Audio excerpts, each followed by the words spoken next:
Peace and power, and welcome back to KTsAlchmy. I'm Nina, Katie's granddaughter, and I am here to get back into how to win friends and influence people. We are on Chapter 8. Make the fault seem easy to correct. We just finished up Chapter 7, Principle 7. Give the other person a fine reputation to live up to. So we're going to get into it. A bachelor friend of mine, about 40 years old, became engaged, and his fiancee persuaded him to take some belated dancing lessons. The Lord knows I needed dancing lessons, he confessed, as he told me the story. For I danced just as I did when I first started 20 years ago. The first teacher I engaged probably told me the truth. She said I was all wrong. I would just have to forget everything and begin all over again. But that took the heart out of me. I had no incentive to go on, so I quit her. The next teacher may have been lying, but I liked it. She said nonchalantly that my dancing was a bit old fashioned, perhaps, but the fundamentals were all right, and she assured me I wouldn't have any trouble learning a few new steps. The first teacher had discouraged me by emphasizing my mistakes. This new teacher did the opposite. She kept praising the things I did right and minimizing my errors. You have a natural sense of rhythm, she assured me. You really are a natural born dancer. Now, my common sense tells me that I always have been and always will be a fourth rate dancer. Yet, deep in my heart, I still like to think that maybe she meant it. To be sure, I was paying her to say it, but why bring up that? Why bring that up? At any rate, I know I'm a better dancer than I would have been if she hadn't told me I had a natural sense of rhythm. That encouraged me. That gave me hope. That made me want to improve. Tell your child, your spouse, or your employee that he or she is stupid or dumb at a certain thing, has no gift for it, and is doing it all wrong. You have destroyed almost every incentive to try to improve. But use the opposite technique.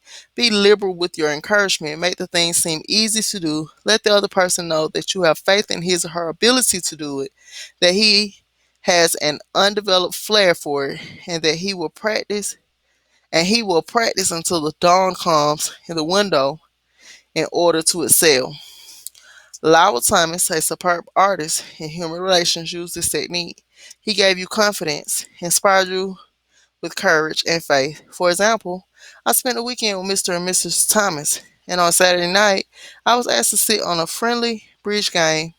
I was asked to sit in on a friendly bridge game before a roaring fire. Bridge? Oh no, no, no, not me. I knew nothing about it. The game had always been a black mystery to me. No, no, impossible.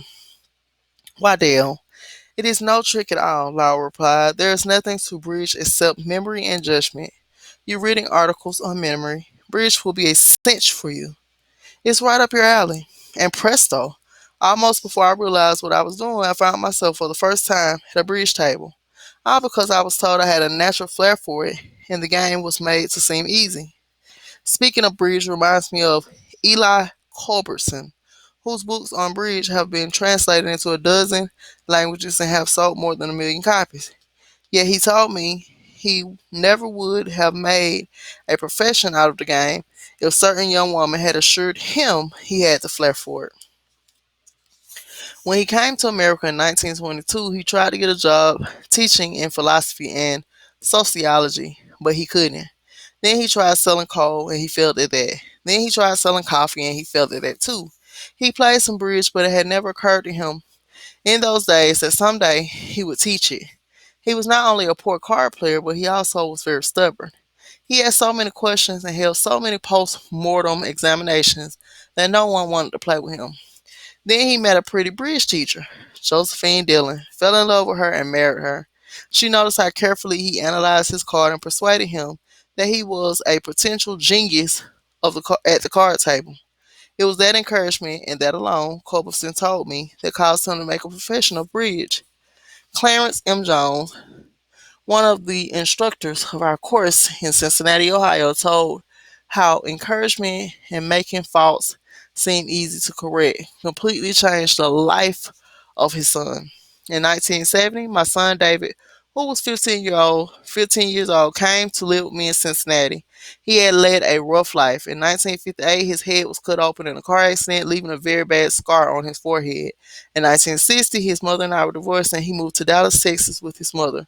Until he was 15, he had spent most of his school years in special classes for slow learners in the Dallas school system. Possibly because of the scar, school administration had decided he was brain injured and could not function at a normal level. He was 2 years behind in his age group, so he was only in the seventh grade, yet he did not know his multiplication tables, added on his fingers, and could barely read. There was one positive point. He loved to work on radio and TV sets. He wanted to become a TV technician.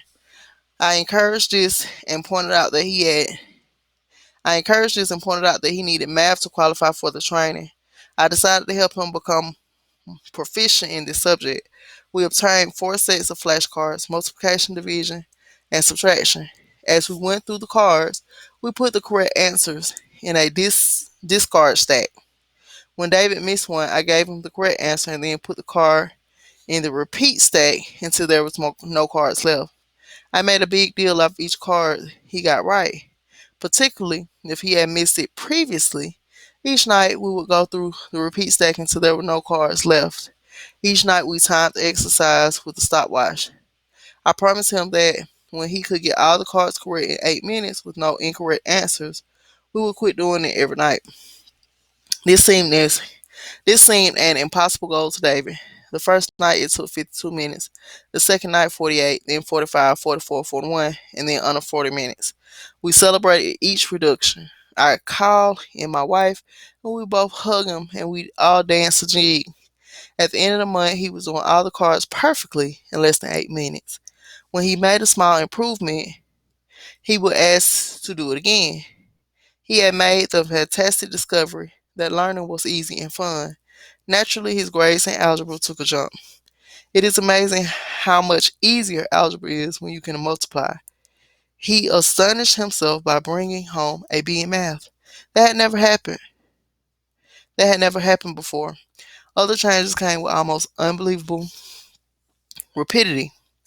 His reading improved rapidly and he began to use his natural talents in drawing. Later in the school year, his science teacher assigned him to develop an exhibit. He chose to develop a highly complex series of models to demonstrate the effect of levers. It requires skill not only in drawing and model making, but in applied mathematics. The exhibit took first prize in his school's science fair and was entered and he was entered into the city competition and won third prize for the entire city of Cincinnati. That did it. Here was a kid who had flunked 2 grades, who had been told he was brain damaged, who had been called Frankenstein by his classmates and told his brains must have leaked out of the cut on his head. Suddenly he discovered he could really learn and accomplish things. The result, from the last quarter of the 8th grade all the way through high school, he never failed to make the honor roll. In high school, he was elected to the National Honor Society. Once he found learning was easy, his whole life changed. If you want to help others to improve, remember principle number 8, use encouragement. Make the fault seem easy to correct. Peace and power, and I'm out.